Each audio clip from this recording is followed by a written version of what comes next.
Welcome back to the Assertive Podcast. I'm Erica. I'm Jess. And we are licensed professional counselors in Texas, reviewing Am I the Asshole Reddit threads to help you learn skills for communication, healthy boundary setting, and assertive interpersonal functioning. Today, we're going to be looking at the difference between appropriate and inappropriate guilt, as well as the difference between assertiveness, enabling, and creating conflict. We're going to be doing all of this with a post titled Parenting Dilemma. Okay, our author says, "Hi, just wondering if I'm the asshole in this situation. I have a 6-year-old little girl. Her father and I divorced when she was 3. Problem started when he moved out with his girlfriend very fast. He would take my little girl out for an hour here and there, but never actually made any attempt to settle into a contact routine. He then vanished for 4 months with no calls, texts, no contact whatsoever. She was devastated, and I lied to her and told her daddy was working away for a while. The week before she starts school, I get a letter from his solicitor claiming he really wants to arrange a scheduled contact routine. Hello, where the fuck had he been for 4 months? I would never, and I've made that clear, be a barrier stopping him from having a relationship with his little girl. We met up a few days later to sit and come to an agreement. For 18 months, he picked her up on Friday after school and brought her home Saturday. He only a handful of times let us down.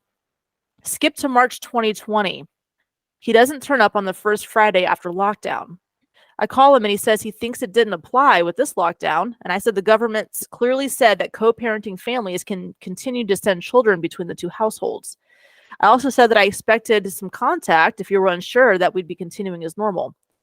He said, okay, and that was that. He didn't collect her though. The next Friday, he doesn't turn up.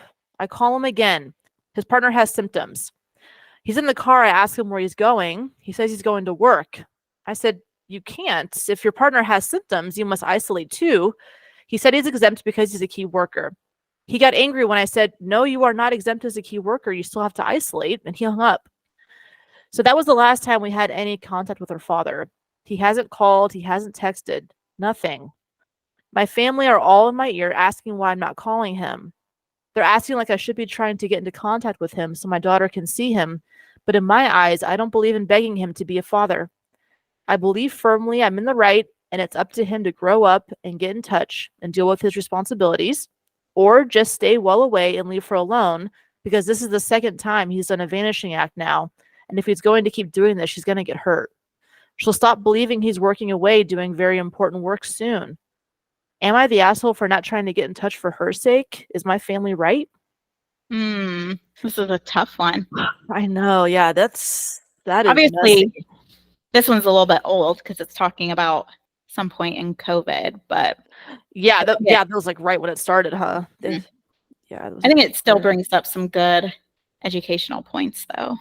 Totally. I wonder if this is a really common story. I don't really have spoken to a lot of clients who do like the co-parenting trade-off thing. I bet that was really hard for a lot of families, you know, when that was going on. What was your first thoughts on this one? Apart from this just being a really sad situation, my initial thought was I think she's navigating a very difficult situation. And if I was making an educated guess, I think this post is mostly motivated by her mom guilt. Yeah, that's a real thing. With mom guilt in this situation, do you feel like that guilt's like appropriate? Or do you feel like that's being inflicted on her by her family mostly? Well, when we talk about appropriate versus inappropriate guilt, I always tell my clients, if it's something within your control and you've mishandled that situation, then I do believe that's appropriate guilt.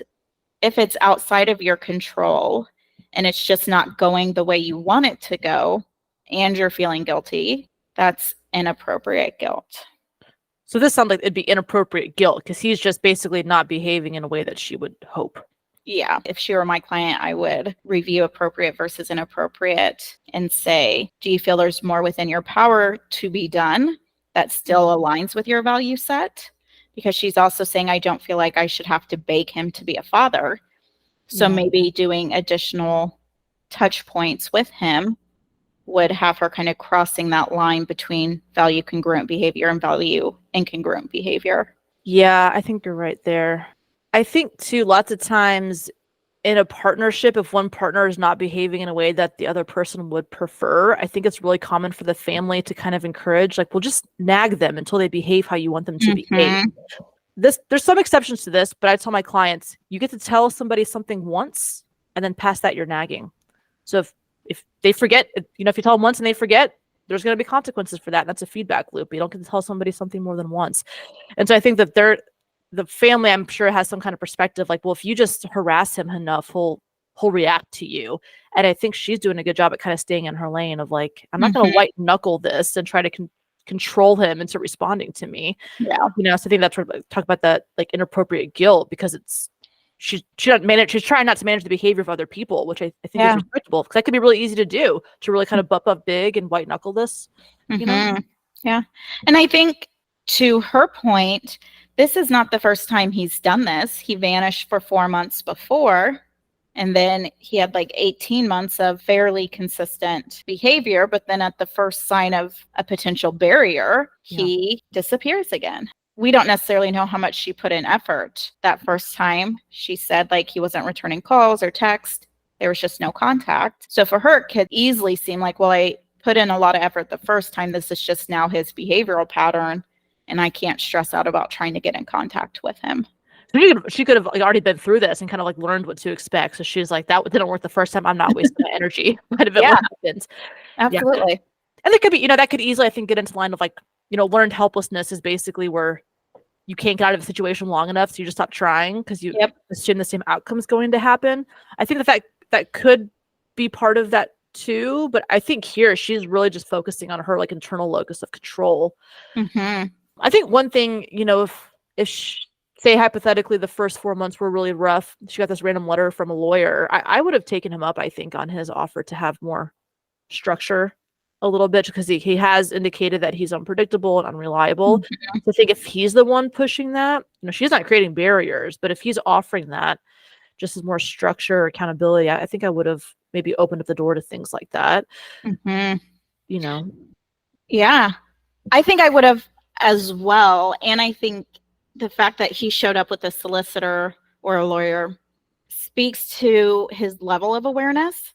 He knew he disappeared for 4 months. He anticipated that she would be angry and potentially have some pushback on him re-entering their daughter's life, which is why he shelled out the money for an attorney. I think if he was being naive and had no awareness of his behavior and the effect that had on other people, he would have just popped up and kind of demanded his rights to his daughter, but he didn't. So he knows what he's doing is wrong, hence why he's showing up with a lawyer. So I agree. I probably would have gotten a formal contact routine in writing, had that submitted to the court. So if there were additional flare-ups in his irresponsible behavior like there is now, and we needed to go back to court, we've already kind of had this established pattern. Yeah. And I mean, this might be overkill. I don't necessarily think that she would even be searching for this, but it gives something like, if you failed to appear for 2 weeks in a row, you're now eligible for child support. Of being like, if you choose to not show up, that's what sucks. Like when you have a kid, it takes two people, and that sucks for just one person to deal with the consequences of that. And I think there could have been other ways for her to maybe protect herself a little bit more, advocate for herself, because the ball's in his court. He has open access to them the way that she's like running this, where at least if they did have some structure in place and he violated that, she could control of when he has entry back, at least to be able to give her daughter some emotional certainty, and like be able to have a little bit more closed doors as opposed to like somebody just busting in at any given time there. But what are your thoughts about her talking to her daughter about saying that he's gone for work? Your face made a oh hell no. From a parenting perspective, I understand why she did that. Their daughter's 6, she's younger. You have to have conversations at a level they can understand for their age. Yeah. And I think in saying he's away from work, she's attempting to preserve their relationship. Yeah. Versus saying like, I don't know why he's not calling you or why he's not picking you up. Preserve the relationship between the daughter and father? Or between her? Okay. Yeah. But at the end of the day, I think that ultimately is enabling the dad, because after that 4 months, he comes back into the picture. he has this built-in excuse for why he was absent, and there's no accountability. He has nobody to answer to. She's just like, I want you to have a relationship with your daughter. I would never get in the way of that. Let's set up this routine. And at no point is he being held accountable. And so Yeah. I think there's this line you have to kind of straddle of, enabling somebody, actively creating conflict or barriers, and then being assertive. And I think with these excuses, it's enabling because he did it again, and he's just assuming she's telling their daughter the same lie. And whenever it's convenient for him, he'll swoop back in and say, oh, I missed you so much. So sorry, I was away at work. So she's really almost like emotionally rescuing the dad by not letting him know the negative impact he's having on their daughter. Yeah, absolutely. Because what dad maybe needs to hear is when you don't show up for months, she feels abandoned. Yep. And so I guess she is kind of protecting both of them by doing that, but it's not reality. It's not really letting either one of them respond to that. And that's a tough conversation to have if the author, the mom was your client. How do you talk to a 6-year-old about something like that? Gently. And again, in a language they can understand. So I might say, we would start with validating. Like, I understand this is really hard for you that you haven't seen or talked to your dad in 2 weeks. And I understand that you really miss him and you really want to see him. To be honest, I don't know why we haven't heard from him. And the next time we talk to him, we can ask him, and just helping her kind of cope with the unknownness, because that's going to be a common factor in her life as she gets older. So getting her some distress tolerance skills for that and saying, like, this is hard and I don't know either. And we'll just sit here not knowing together. Wow. You could also give her maybe some options of control. So while daddy hasn't responded to calls or text, would you like to write him a letter? If she's 6, she may have like some letter writing skills. If not, she can kind of dictate that and mom can write it, or she can like trace out the letters. And so again, he may not respond to that letter. It would at least help him feel the consequences of his behavior if he gets this really heartfelt letter from his daughter saying how much I miss you and I wish I knew where you were. Why aren't you calling me?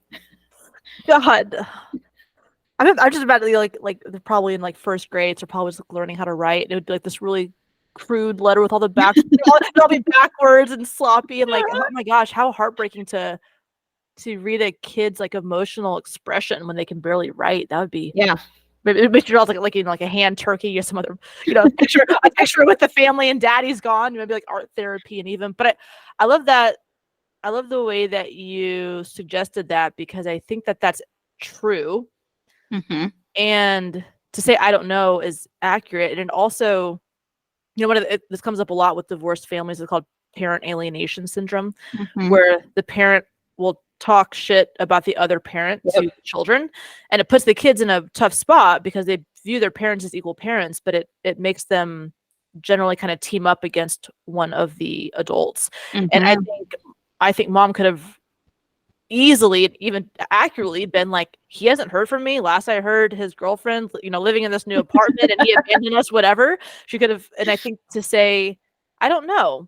I think that she protects the integrity of that parental role for the daughter, and doesn't talk shit about that parent, but also is not letting him off the hook for the harm that he's caused. Yeah. So I really like the suggestion that you gave there. And then let's like the daughter advocate for herself too. So it's not the mom insisting that he engage with them, but it's the daughter reaching out to express impact. Yeah. And if she's missing him, hey, let's call. You can leave him a voicemail. Like, we're at least trying to give her some sense of control. At the end of the day, that may backfire a little bit because that's extra kind of abandonment ammo. Like, I called daddy every day this week and he hasn't called me back, versus like mom calling and texting and the daughter doesn't know. So I feel like future boyfriends. Like, oh God, no wonder people get daddy issues are a real thing, man. Look at that. Yeah. It causes damage. God. Yeah.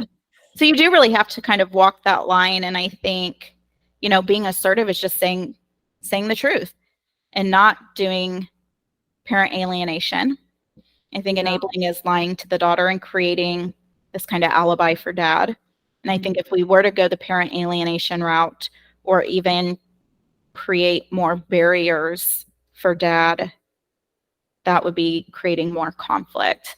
So I think with this pattern of behavior, it's well within her right as a mom, since her role there is to protect her daughter, to put in more consequences if dad continues this behavior. Like eventually we're going to have to, I don't know, do like scheduled visitations or some type of escalation here. Yeah. And I really respect her like non-volatility in this situation, because this could go a lot of different ways. And I've heard a lot of like horror stories about stuff like that. I think she might have swung a little bit on the far side of kind of just a little bit too hands off, where we're kind of letting him off the hook a lot for this really, really serious situation. And so I would like to see maybe, if the last time they talked was when she said, don't go to work, and he hung up on her. That's the last time she reached out. I think she needs to do a couple more contact attempts there. And just maybe have some more kind of cause and effect situations laid in. But I do really respect her trying to stay in her lane as best as she knows how to at that time. I think she's doing good with that. It's a hard spot to be in. I mean, co-parenting is tough. Oh, yeah, for sure.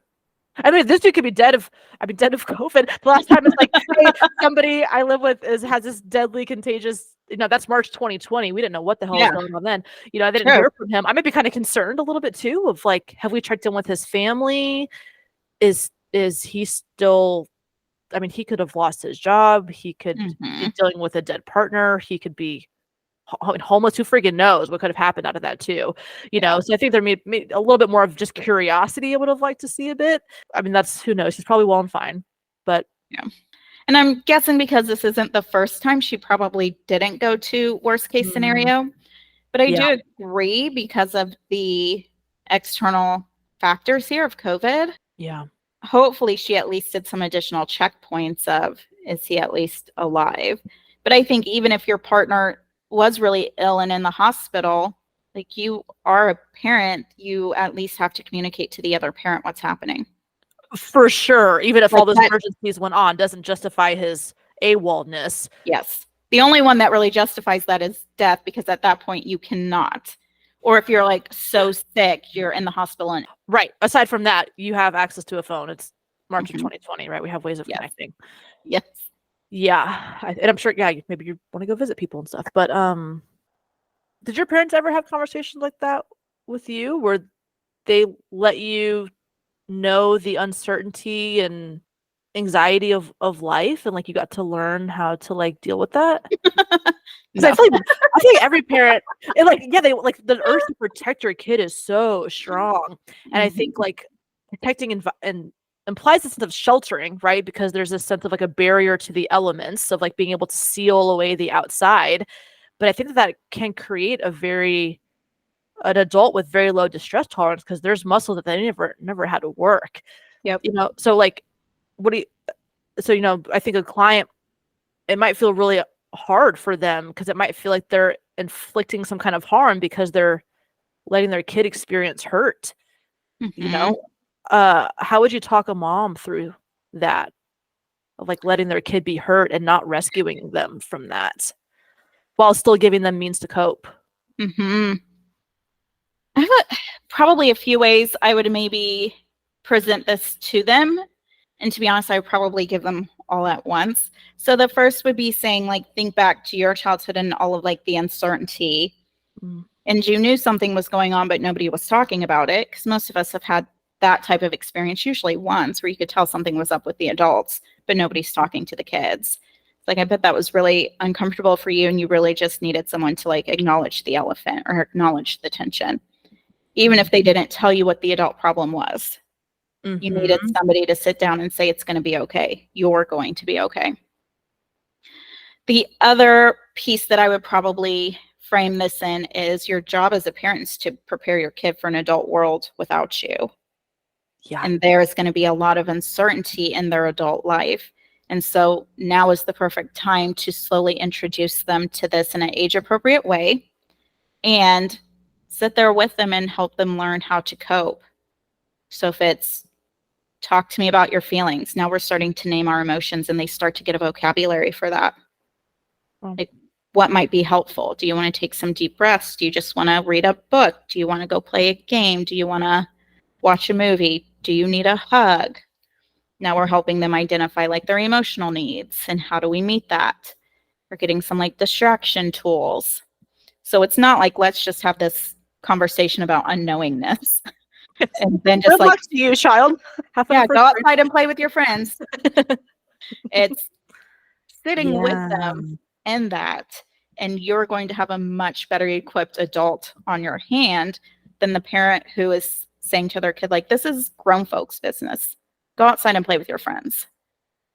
Kids know something's wrong. Oh, right. For sure. Yeah. They pick up on that. I love that perspective because that implies a very emotionally mature and aware, emotionally intelligent parent. And I think to start giving, because you walk through the steps of basically emotional coaching, right? Which is like recognizing the emotion, which is talking about it, resolving the emotion, which means helping myself soothe. And then that means finding a solution, and so I love that, like, we're kind of introducing that because we're teaching that person how to be a good listener, how to like know that life is hard. And then also to say hard things can happen and I know what I need to do, so the first time in college, they get or middle school, maybe like they get their heart broken. It's not this like, oh my gosh, this level of devastation I've never had before. It's like they've been like working those muscles, and I think that can be really helpful. And I think if you're a parent and you're not sure how to do that, you probably need to go to therapy. Even if it's nothing that's going on with you and you're equipped to handle your own issues, if you don't have the vocabulary to teach someone how to be a person who has emotions, which means to just be a person, right? Like, you need to go get help for that too. It is a skill to learn. Yeah. But I would imagine most people who have a vocabulary for their emotions can also name emotions in other people. So if you're struggling to like notice that and regurgitate that to your kid, then you may not actually have the vocabulary you think you have. Good call. And if you can't tolerate your kids' distress, you probably can't really tolerate your own anxiety either. Yeah. But also, I think this is a good just kind of life circumstance where this is probably some momentary therapy. Like, you probably aren't going to be in therapy for years and years. You probably need to go in for a few sessions, learn some skills. Yeah. And just have someone kind of hold your hand as you guide your child through this. And then you're kind of done. Yeah. So some folks need therapy for longer periods of time because they have more in-depth or prolonged life situations that they never got an opportunity to work on. Usually a bunch of stuff from our childhood. Some folks, they have a decent amount of skill sets, and then life hands them a situation that's just outside of their normal skill set. And so you are really just going in and getting, like, building onto your existing skill set. Yeah, just the emotional recognition. What is the word? And then what are some coping tools when I feel this particular emotion? Yeah.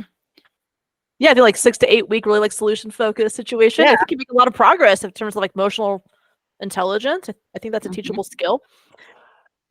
So it's not like we're both agreeing that mom did a good job at not being volatile, at staying in her lane and not attempting to control the other person. It sounds like we would both maybe like to see her being a little bit more authentic in how she's explaining the situation to her daughter. And then checking in a little bit of like, are we throwing our hands up and saying this is out of our hands, or have we done a legitimate effort to advocate for our child with a couple follow-up contacts of some kind? Would be sending a letter or letting the daughter call or something. There needs to be some kind of additional things inside just throwing our hands up and saying we don't know where he is. But maybe 2 or 3 times, nothing excessive. It's not like we're both on the same page with those 2 points. Yeah, we are. Yeah. Okay. Say you got a client who's split up, they have young children. Say the other parent is engaging in shit talking. How, I mean, as adults, that needs to happen. That needs to be resolved with adults. I don't think the kids need to be involved in that. How can you talk to a partner who's engaging in some of that and turning the kids against each other or against the parent? I would advise them to pull out their I statements this might sound like I feel hurt when I learn you're saying mean things to me to our kids. I've worked really hard to not bash you in front of them because regardless of what you and I are going through, I want each of our independent relationships with the kids to stay intact and to be strong and healthy. Yeah. And I don't think degrading each other to them is in service of that. And I hope moving forward, if you have problems with me or the way I'm handling something, that you come to me and discuss that, because I'm more than open to having those conversations. I want us to be amicable in our co-parenting, and I want our behavior to be congruent with that goal. I like that. Be like, damn, what a professional and assertive partner I left. I'm an idiot. Because and that's like a hard, because there's really that could be a hard boundary, because it's not like you can say, if this doesn't stop, we're gonna have to revisit custody. So that's like a hard. It's hard to have limit setting conversations around that. Because you're kind of at the mercy of how that person speaks. And what they say. And like it is damaging to the kids. Like the kids, it's disruptive to like the child's psyche to have parents pitted against each other. So maybe just providing that spouse with some education. Yeah. And I think we could even, if we're aware of any distress it's causing the kids, help give them vocabulary for that and empower them to have those conversations with the other parent. Right? So saying, I don't like when you say mean things about mommy, or I don't like when you say mean things about daddy. Yeah. Yeah. I like that. Letting the kids know this is acceptable ways that adults speak to each other. Mm-hmm. So if an adult's being unacceptable, it's okay to let an adult know that makes you uncomfortable. Yeah. Then we're also teaching kids assertiveness skills and saying, like, these aren't conversations I want to be a part of. Dang, setting them emotional boundaries at 6 or 7. I like that. Yeah. Like, you're allowed to walk away from these conversations. Oh, this poor little 6-year-old. What a complicated thing to try to understand at that age. God, and she's going through a pandemic. She probably switched from like in-person school to online school, and then her dad doesn't show up. Like, she's really going through. Let's talk about destabilizing, huh? Holy cow. Yeah. And especially for all those other factors and the parents to be unstable. I mean, if there's a time to be consistent, it's when every other life domain is getting turned upside down, right? Yep. Yeah. And I think the author, I think it's also okay for the author to set boundaries with her family. Of like, hey, I know that you guys love me and your feedback is coming from a place of support. Also, this is my family and my daughter, and I'm doing what I think it's best. And I need your support and not your judgment. Yeah. And I think that's a great way to say that. Well, thank you. Yeah. But I think, it's like if that's causing the mom guilt, right? If she's at peace with her decisions, then she's allowed to set limits, I think, on the feedback that she's open to as well. Mm-hmm. Yeah. Any other thoughts on this one? No, that's going to be it. Well, who do you think's the asshole? Dad is the asshole in this one. Mm-hmm. For sure. I think going MIA on your kid is not appropriate parenting. It's like the lack, it's the opposite of parenting. Yes. Abandonment, huh? Yep. And I think that's probably all I would throw into the asshole category. I don't think mom's being an asshole.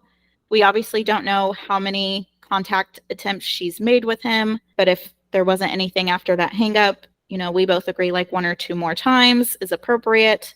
Her family is maybe overstepping a little bit. I don't necessarily say I would say they're assholes. And it is her responsibility to set those boundaries with them and to end those conversations. Mm-hmm. So if you feel like they're interfering, that's on you for allowing them to continue to interfere and entertain those conversation topics. Yeah. As I'm thinking back to one of our very first episodes on boundaries, I think her boundaries are a little too permeable. I think she has loose boundaries where dad has too much in and out access and family has too much input access as well. Yeah, she's, I think, tighten up some of those boundaries too loose. Yep, I agree with that. All righty. You want to summarize it for us? Yes. So first we talked about was appropriate versus inappropriate guilt. So we said inappropriate guilt would be taking on responsibility for rules that aren't yours to uphold. Mom guilt's a common one. So the the key there is to take ownership for things that are within our internal locus and to not take on burdens that are not ours to navigate. Talked about there's a line between protecting and enabling. So letting somebody feel natural consequences of their behaviors is appropriate. So that doesn't look like engaging in parent alienation syndrome and shit talking them, but if somebody's causing harm, they need to know the impact that they're having, and to continue to protect them is enabling that pattern to continue and emotionally rescuing everyone.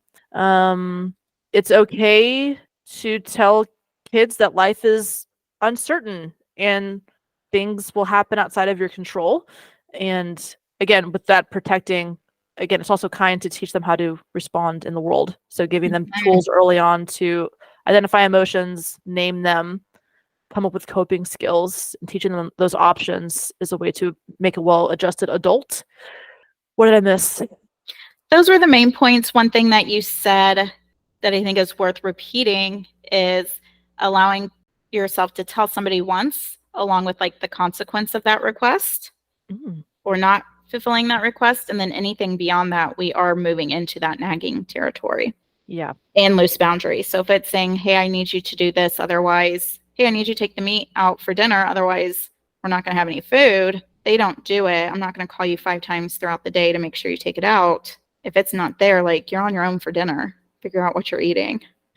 Yeah, we don't have to protect everybody else for everybody else's irresponsibility. We can let that person feel guilty for that. Yeah. Yeah. And that's true with intact relationships. I hear that a lot, especially if I think that happens the most if one partner has ADHD. So there might be actual times where you need some kind of reminder system, but again, that needs to be established in advance of what's helpful for that person. Yep. That was not part of summary. That was a rabbit trail I got on there. But a new point introduced at the summary. Yeah. All right. We wrapped it up. Like it. All right. Sounds good. Hope you guys enjoyed this one. As always, we would love to hear your thoughts. You can send them to us at assertivepodcast@gmail.com. Until next time.